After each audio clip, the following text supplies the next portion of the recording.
Bonjour les amis, j'espère que vous allez bien. Aujourd'hui on se retrouve dans une nouvelle vidéo, qui change un peu de d'habitude mais qui me tient quand même à cœur. Aujourd'hui je vous donne 7 conseils pour adopter un chaton correctement.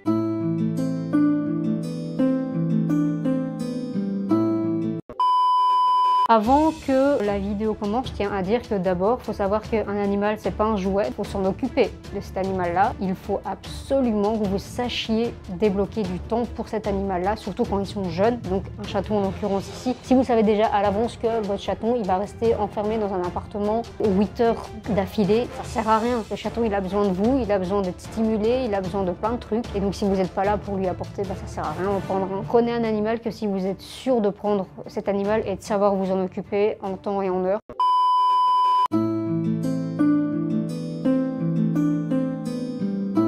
C'est hyper important que vous prépariez à l'avance le petit nid de votre chaton. Ça sert à rien d'acheter en grande quantité, de toute façon il n'en aura pas besoin tout de suite. Vous pouvez acheter, c'est le nécessaire basique qu'il aura besoin, c'est-à-dire une gamelle, un abreuvoir, un plaid, un panier, un griffoir, 2 ou 3 jouets, pas plus. Ça sert à rien d'acheter en grande quantité, ça sert à rien de surcharger de trop de trucs, le minimum du minimum et après ensuite on achète progressivement, petit à petit. Si vous avez déjà un chat à la maison et que c'est votre deuxième adoption, rachetez des affaires pour le nouveau venu. C'est hyper important que d'entrée de jeu, il n'y ait pas de compétition entre les deux et donc que tous les deux aient leur espace à eux.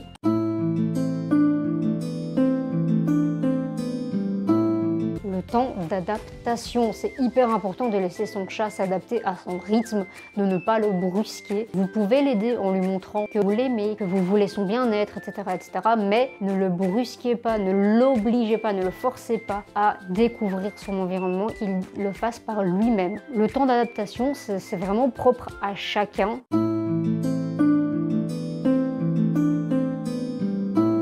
Il est impératif d'emmener son chaton chez le vétérinaire pour un contrôle quand vous l'adoptez. S'il vient d'un refuge, normalement les refuges mettent le chaton en ordre, donc vaccin, puce, si c'est un déjà plus âgé, castration, stérilisation, normalement les refuges sont censés le faire pour pouvoir les mettre à l'adoption. Si c'est un chat que vous avez récupéré dans la rue, il faut impérativement que vous l'emmeniez chez le véto pour que le vétérinaire fasse tout ça justement pour éviter les maladies, parce que les chats errants, faut le savoir, c'est porteur de pathogènes, de maladies qui peuvent nous atteindre, nous, l'homme. Mais si c'est un chaton que vous récupérez d'un refuge, vous pouvez tout simplement aller chez votre vétérinaire, montrer le carnet de vaccination, etc. et faire ce qu'il faut en prévention ou continuer le rappel de vaccins, vermifuges, etc.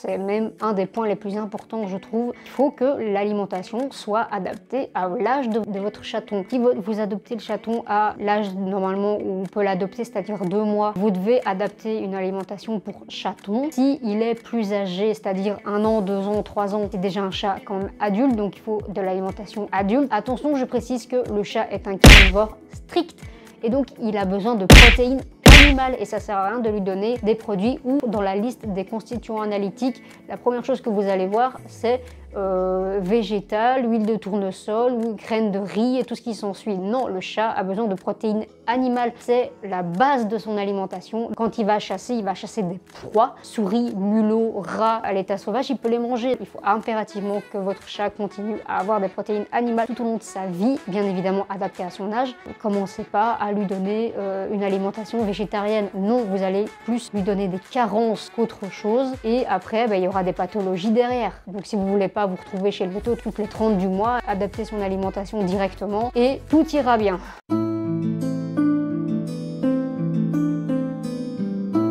C'est important pour n'importe quel animal, encore une fois, qu'il ne s'ennuie pas, que son environnement soit agréable. Vous pouvez à ce moment-là l'enrichir avec des jeux contre l'ennui, des tunnels, des jouets d'intelligence, des arbres à chat, n'importe quoi pour le stimuler. En enrichissant son environnement, il va pouvoir se dépenser. Un chat qui a des problèmes d'ennui, qui risque quand vous rentrez, c'est déjà arrivé, des chats qui attaquent leur propriétaire parce qu'ils s'ennuient, parce qu'ils n'ont pas assez de dépenses physiques ou mentales. C'est hyper important ça, la dépense physique et mentale, c'est le b.a.-ba du bien-être animal. C'est vraiment ce qui va faire que votre chat ou votre chien, c'est pareil, va être droit dans ses pattes.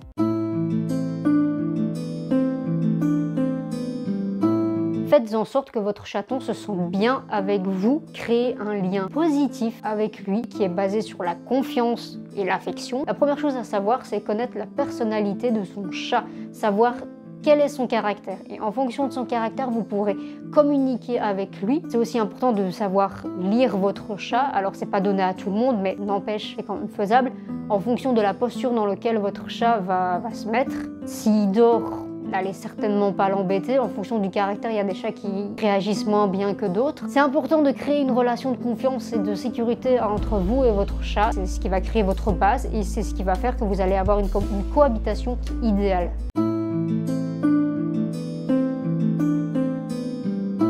Et le dernier conseil que je peux vous donner, c'est l'éducation. Même si le chat est solitaire de nature, ce n'est pas une raison pour qu'il n'ait pas une éducation ou que c'est pas parce qu'il est solitaire qu'il n'a pas besoin d'une éducation. L'éducation en général, ça se fait, si vous adoptez un chaton, ça se fait au plus jeune âge. Comme ça qu'en grandissant, il va pouvoir vivre avec des humains, d'autres chats, parce que vous lui aurez appris comment on vit et comment on cohabite avec ces êtres vivants-là. Après, l'éducation, ça peut se faire à n'importe quel âge, mais ce sera plus facile en bas âge qu'à l'âge adulte où il aura déjà avoir un passé, par exemple si vous l'adoptez dans une SPA ou un refuge.